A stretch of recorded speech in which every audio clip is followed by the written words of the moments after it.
So I prepared some slides about the introduction of the 5G technology, the 5G mobile technology. Let's overview a bit about the history of the mobile technology, because we can't really talk about the mobile technology in the back in the down of the technical history. I'm talking about the 18th, the 19th century and the 20th century, the beginning of the 20th century. As you see, Guglielmo Marconi started or created the first transatlantic connection between Europe and the America. So that was the first big distance wireless signaling in that year. As you see, we can talk about the traditional mobile generations from the generation 1, 2, 3, 4, and now the fifth generation of the mobile. As you see in this table, there is a lot of abbreviations that you can later check out if you want. For example, there is the PSTN, that is a landline of telephone. So, for example, the first and the second generation of the mobile was connected to the landline network. As you see, we started to use the internet. Everybody started to know how to use it, how to integrate system in the internet, and so you see the fourth and the fifth generation of the mobile telecommunication is deeply integrated in the internet service. As you see, the applied frequency bands on the middle column, as we are going forward and forward into the history, we started to use higher and higher frequencies, accommodate higher and higher frequencies. Some pictures from the past, these were truly mobile technology, because as you see, one transmitter is applied on the car, and the other was created to be handheld in the Second World War. In the later history, from the 93 to nowadays, we can talk about very big jump in the data rates, as you see on the right diagram. In the beginning, we were using the mobile service only for transmitting voice, and for transmitting voice, the 2.4 kilobit per second was truly enough. So you could hear the voice of the other people. Maybe there was some problem to recognize the person's true voice, because there was a cut in the frequency, you know. So you only hear the voices, the words what he creates, but the personally voices you cannot recognize. And then nowadays, or back in the 2 years ago, we actually reached the 1.2 gigabit per second, what is actually equal with 150 megabyte per second. That's a tremendous data per second. The previous mobile technology was the long-term evolution, the so-called long-term evolution. It was launched in 2009. We learned a lot about this technology. In this era, in the past 10 years, there was a lot of new applications introduced in smartphones. As you know, in this last 10 years, we started to use our phones as a computer we used before that for connecting to the internet. So we started to dream about what to reach. So the 5G targets are the data rates up to 20 gigabit per second. High capacity for device connectivity. It's, for example, you can check out the right picture, for example, a concert with a lot of people, or the musical festivals, or congresses. So there is a lot of people in small areas, and you want to everybody want to check out the SMS, the internet. Everybody wants to reach its friend, to tell about, yeah, I'm at a very good musical festival. And the third is ultra low latency. For example, for applications like surgery, because there is sometimes maybe the surgeon is in the other country, and the surgery itself is the other country. So you want to keep low the latency. Latency means what is the answer speed for the data. And you want to keep the reliability high, so you don't drop the service, or you don't drop the calls. So to understand better the 5G, we created the cornerstones. You can check out in every books. It starts with this triangle. 1 point is the extreme mobile broadband. Second point is the IoT, is a massive machine type communication. Then the third point is the ultra reliability and low latency. So you see, for example, the Internet of Things means a lot of devices in one place or in one city, and you want to check them on by time to time. They are using very low data rates, but if you are looking them as a whole, they are creating a lot of data, and they started to talk about this big data. The other is enhanced mobile broadband. Is when you want to start to watch Netflix or some broadcast on the internet. You will need broadband data rates. The ultra reliability and low latency will be needed for maybe critical machine operations, or, as I already mentioned, surgery in the other country by using a VR goggles. So this new vision started to, in this new vision, other companies started to be interested. So lot of other sectors interested in the 5G. They can create the private network or use operator spectrum with slicing technology. So you can use 5G technology in your factory. You can use the 5G technology in schools. You can use 5G technology in every other aspect of life, like agriculture, anything you can imagine. Okay, so for example, you can use the 5G for the mobile multimedia, smart finance, smart grid, to check it's the right up picture.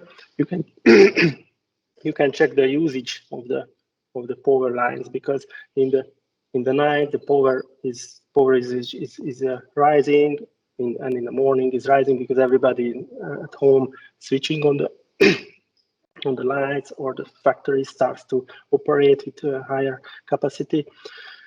You are watching a lot of video on the internet. You will use the intelligent transport system, buses without drivers, and ships to check if your package is on that ship. So there will be a lot of possibilities to use the 5G. So you want to reach these services on demand anytime you want. If you are waking up in the night and, oh, I forgot something, and you want to check on something, and you didn't want or you don't want to be interfered with the other users of the network. You can use this massive IoT access terminal if there will be a lot of small anchors, so-called anchors, on the walls, in the city of maybe integrated in the city lights. You can access anything with your smart equipments. So, for example, you can use this for wearable devices, for augmented reality. As you remember, there was a lot of movies about you are putting on the Googles, and you can see a lot of information about your surroundings. And the cloud office games, of course, now in this crisis we are in, everybody started to work from home. For example, now we are using the so-called cloud for connecting each other. And of course, if we are traveling or starting to work by physical, we are using traffic, agriculture, smart city, and sometimes we need to use the emergency services. Okay, so what I want to talk about is the introduction of the 5G. We made 5 points about the technology components of the 5G.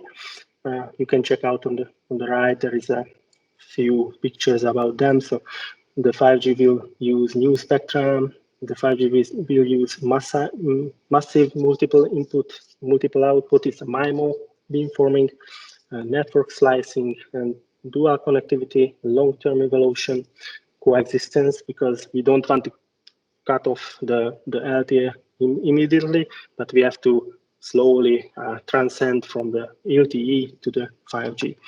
And of course, for the better services, what we are promised in the 5G, we'll need support for cloud implementation and edge computing. So yeah, let's check the first point, the new spectrum. As everybody knows, or some of you knows, the spectrum is for example, the light spectrum. The spectrum itself is meaning it's an infinite points defined in an interval. And in the word that was used by optics, because the first thing we saw about the electromagnetic waves is the light. But all electromagnetic waves can be put in one diagram, and this is the electromagnetic spectrum from the low frequency to the very high frequency. As you see, there is a lot of application from the different frequencies, and as you see, the visible light is an electromagnetic wave too. So our eye is a so-called antenna for receiving the signals from the objects we are looking on. Okay, so the electromagnetic waves are everywhere. So because the electromagnetic waves are everywhere, for example, in a country, you have to manage usage for these electromagnetic waves, because you can use it to telecommunication and so on and so on. But spectrum is a resource, as the air and the water and soil, and for every resource in a country or the world, there is a ministry or authority or something who is deciding about how to use the resource. As you see, for the air, and there is a national aviation authority. For the water, you have to decide who can use the ship, or some how to clean the water to drink it, for example. And the soil is for agriculture, mining. So there is a thing called spectrum management. Of course, it's mainly used by the telecommunication, but we are using it for detecting the weather and so on and so on. So the wireless telecom systems use carriers from the spectrum. the frequency spectrum used for telecommunications up to 300 gigahertz, and this limit is rising because we are advancing in technology. And as you see, this spectrum is a interval, so it's a limited resource. We have to decide about what slice of this resource can be used for services, for military, for etc., etc. And this spectrum management is starting from the global side. It's the ITU, it's the International Telecommunication Union, who is making suggestions for the countries that how you should use your spectrum in your country if you are a government to make countries compatible as possible. And of course, there are regional level bodies like the European Conference of Postal and Telecommunication Administration, and there are national bodies. For example, everybody in Slovakia, Hungary, or Germany has one building maybe in the capital city.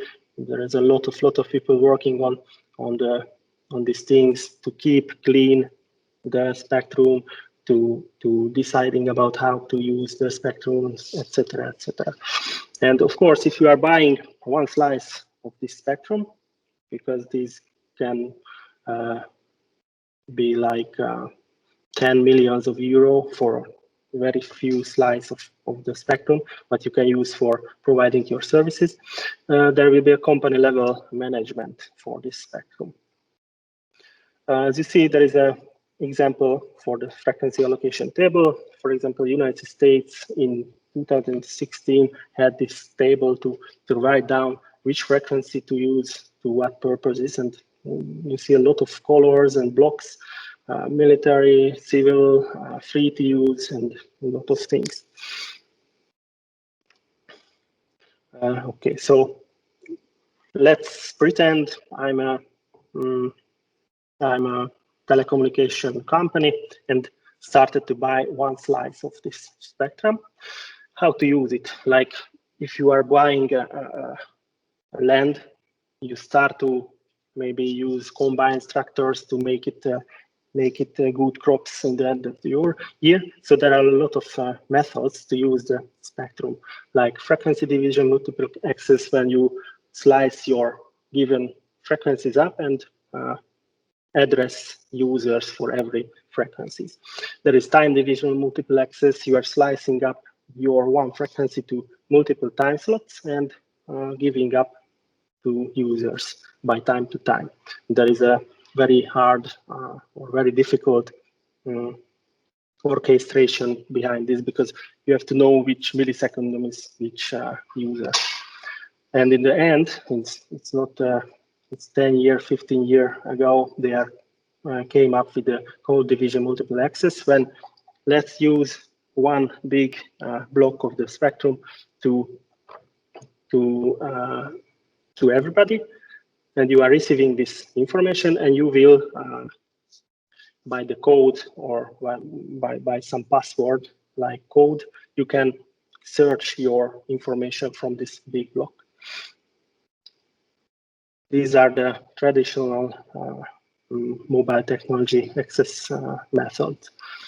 What's new, or not so new, but we used by the 5G is the orthogonal frequency division multiple access, when we are slicing up the frequency by very close carriers, so close to each other that they could interfere each other. But if I place them orthogonally, they will not interfere with each other. And the other very good idea is let's create physically beams what is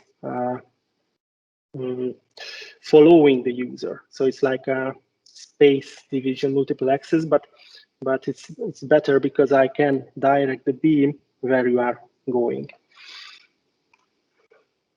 So the 5G spectrum, more like using everything, or try to use everything what is given in the traditional mobile spectrum, and we'll use what is not given yet, but we have to free up a lot of spectrum. So, for example, low frequencies are good for covering big areas, but you can provide very low, lower data rates. If we are going up and up to the frequencies, we are the coverage is getting smaller, but the data rate can get higher. So this is a very good diagram. So as you see, the 3GPP is a body to make a description about the 5G, and they said it could be good if we could use the old mobile bands below 1 gigahertz, all of them. The newer, it's like 10 years ago, the 2.5 to 2.7, and so on and so on. You see the numbers, but as you see, in the USA, the European Union, China, Korea, Japan, not every slice of the spectrum is given to the 5G yet, because there is a license on them. So, for example, maybe one government was selling one slice of the spectrum for 50 years, one slice of the spectrum. So we have to wait or buy back that slice of spectrum and refarming these frequencies to the 5G purposes. Yes, how to use how the 5G uses the given frequencies. As you see on the left picture, the LTE used the band with sliced up carriers. So the waste was high. I painted the waste with red, but what if we are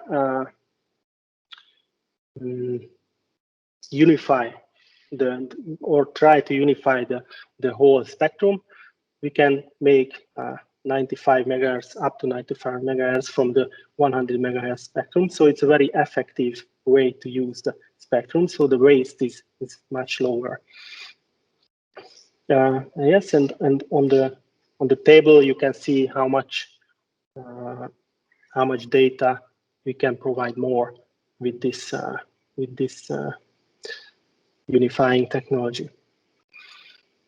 And there is a lot of there is a big list about the name of the bands used by the 5G radio. You can check out on Wikipedia. It's like hundreds of them. So we some kind of learned about the new spectrum used by the 5G technology. This was the biggest part, because the spectrum to understand is much harder than the others. Okay, what is the MiMo, the multiple input, multiple output? It's like everybody has some Wi-Fi router at home, and it has a lot of antennas on it, and it's getting pricier and pricier. If there is 10 antennas on it, it's like 500 euros or could be more. And this is because a lot of antennas provide MiMo technology. The MiMo is to overthrow the problem of the fading effect for the multiple from coming from the multiple propagation.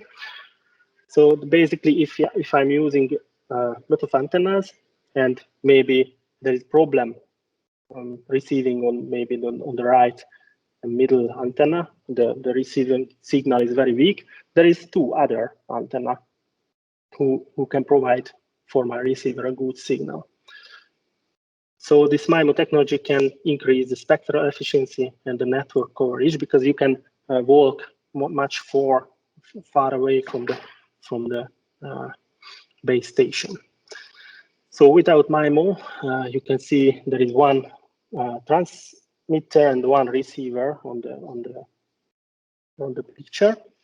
So there could be a situation when the two antenna is in the place where the multipath causing very low receiving signal. So you see the two sinus signals can nullify each other if they are meeting each other with a 180 phase difference.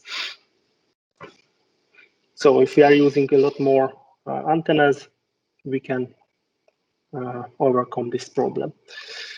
For example, I made this diagrams because if I am the receiver and the signal noise ratio is low, I hardly can recognize the symbol. So we are talking about symbols when the receiver receives some kind of data. So it took a lot of time to understand what the transmitter sent.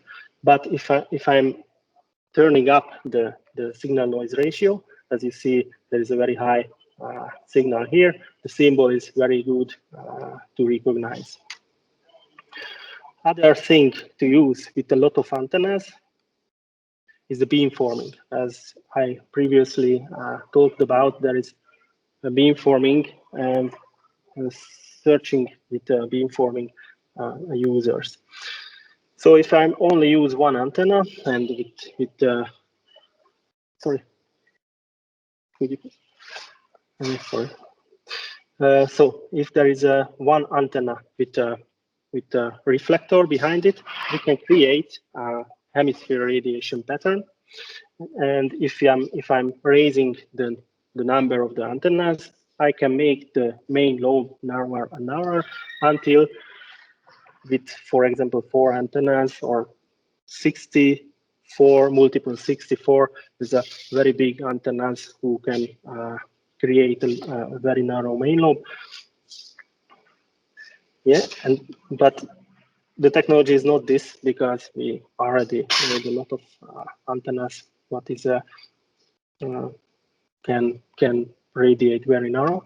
But let's create so-called beamforming antennas to designate beams by the users. As you see, there is an antenna what can track the user. And there is the similar antenna. If I'm feeding 2 different signals, I can track user 1 and user 2 in the same time with the different frequencies. And the beamforming is very good to the MiMo aspect too, because I can nullify the multipath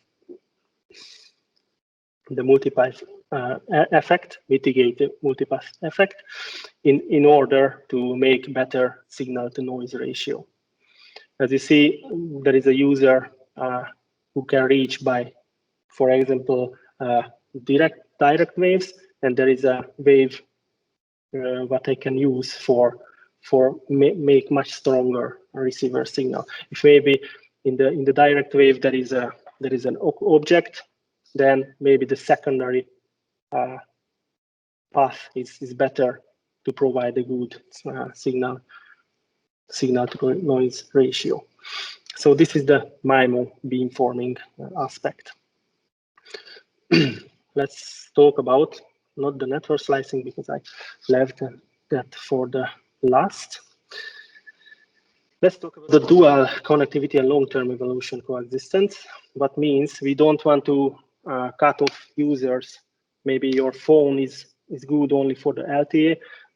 Of course, you can buy the 5G capability phone, but I think most of us don't have it yet. It's much more pricier than the old ones, but of course the prices are dropping fast. But of course, the 5G don't replace the previous system. It is closely integrated. So it's like, I don't know if it's a good or a bad example, but when there was only black and white television broadcasting, they don't want it to drop it, because a lot of people had only black and white television. So they have to create a system what is good for the black and white television and the color televisions too. So this is the aspect behind this smooth rollout. So you don't necessarily change your phone, because you cannot be forced to loss of money because somebody decided about changing some system. Okay, so they created a system what can used by the LTE and the 5G user equipments too. As you can see on the right picture, there is the left one is only LTE with the evolved packet core. So there is no 5G core behind the system, only a user access interface. And later we can install the 5G core behind the access layer, and then we can use our phone's 5G capability fully. So that's all from the dual connectivity and long-term evolution coexistence. Okay, support for cloud implementation and edge computing. Let's see. So everybody is talking about lately how to reach the lower latency times, because if you are calling maybe Australia, sometimes you have to wait 3 seconds to receive an answer. So how to make faster answering? Not with the systems so far away, but let's put an intermittent system, what called edge cloud. So if we are in the local network, we can create a low latency services with the people in, maybe if you are creating a 5G system in your university, your information has not to go to the core, but it's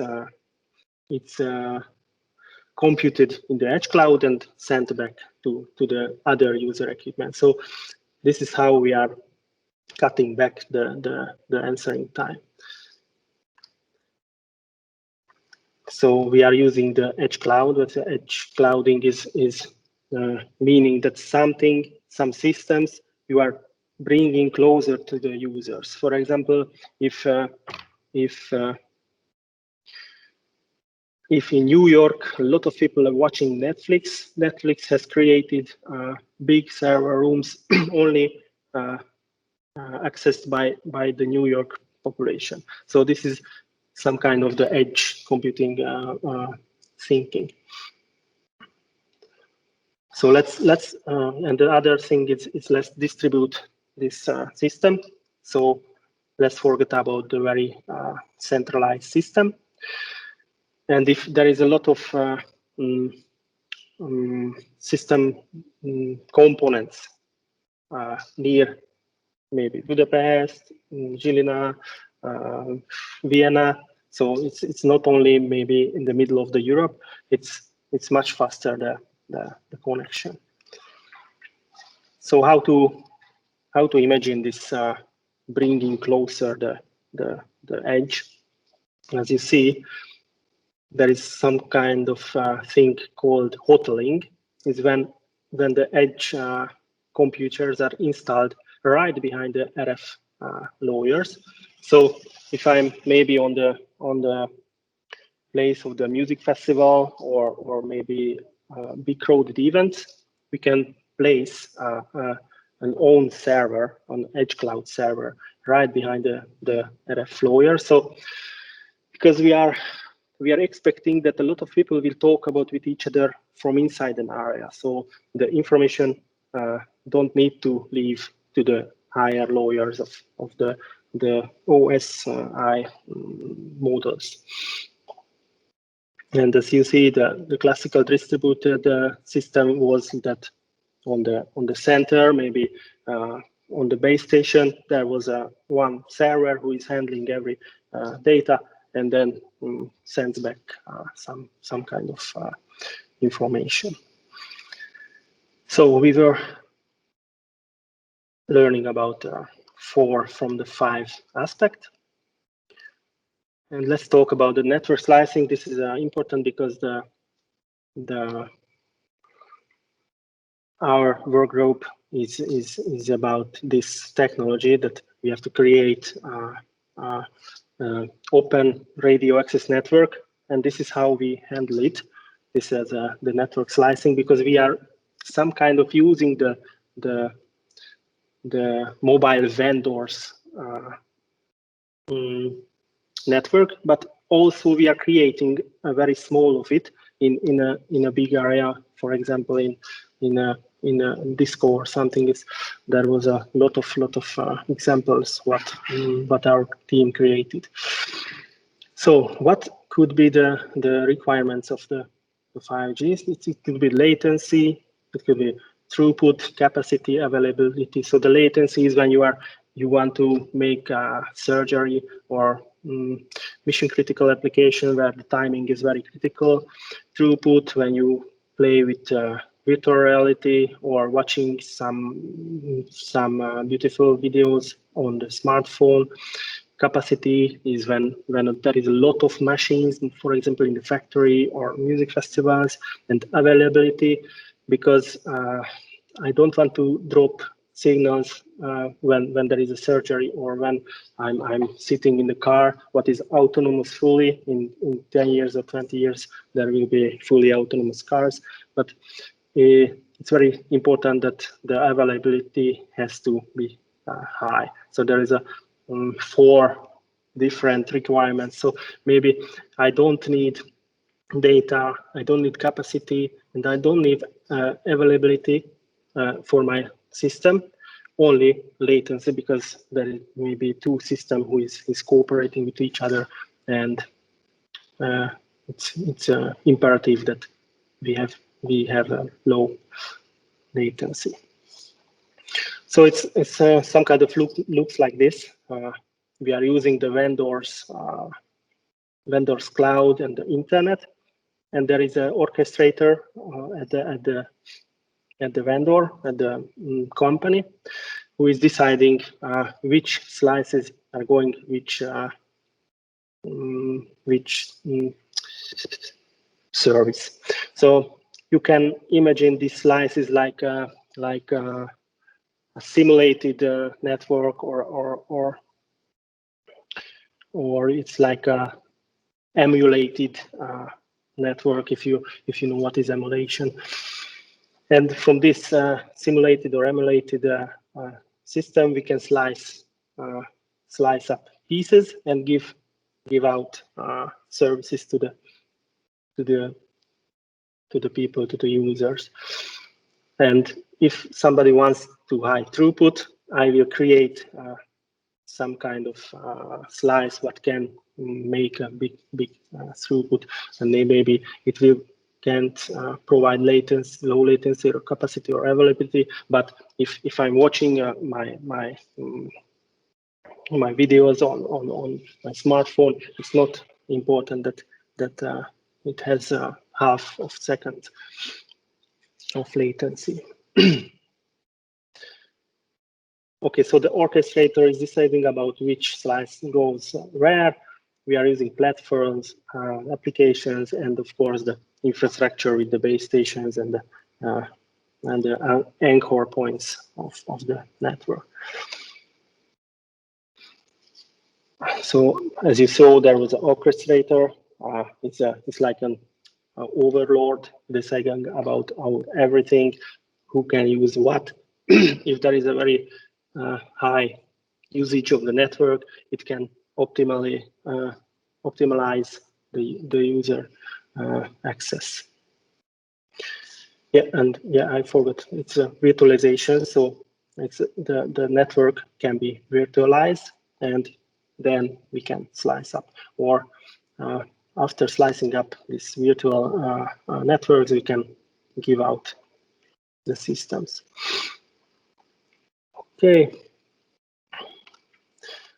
You can imagine by the frequency table and the time that the orchestrator is allocating and releasing a lot of frequencies, because there is a lot of frequency band what I can use for maybe the higher frequencies, so for big throughput, or the lowest frequency for big distances to reach, for example, the IoT devices.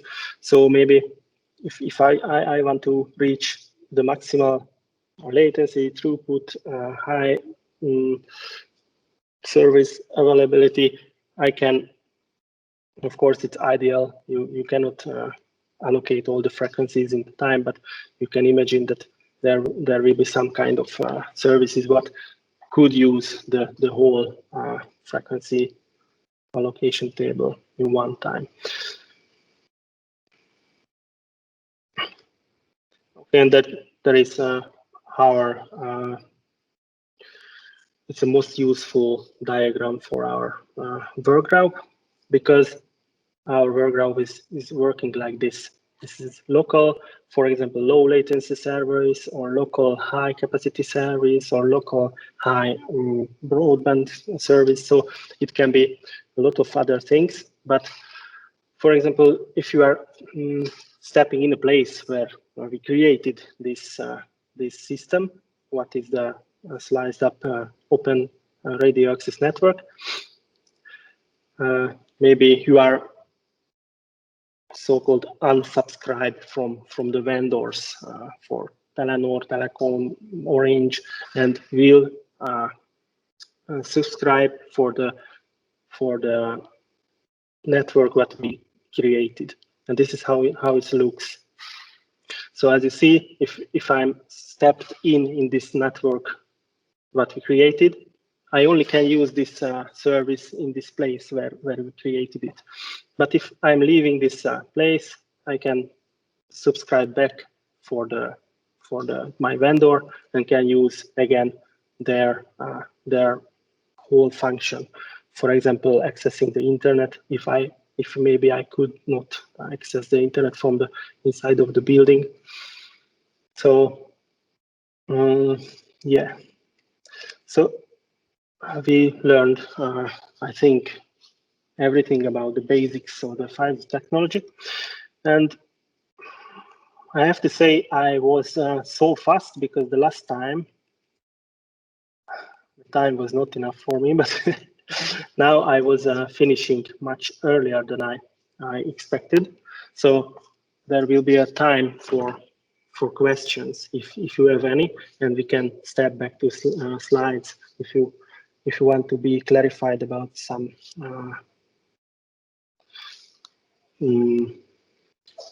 informations. So thank you for your attention, and I know it was fast, but I'm waiting any questions if you have.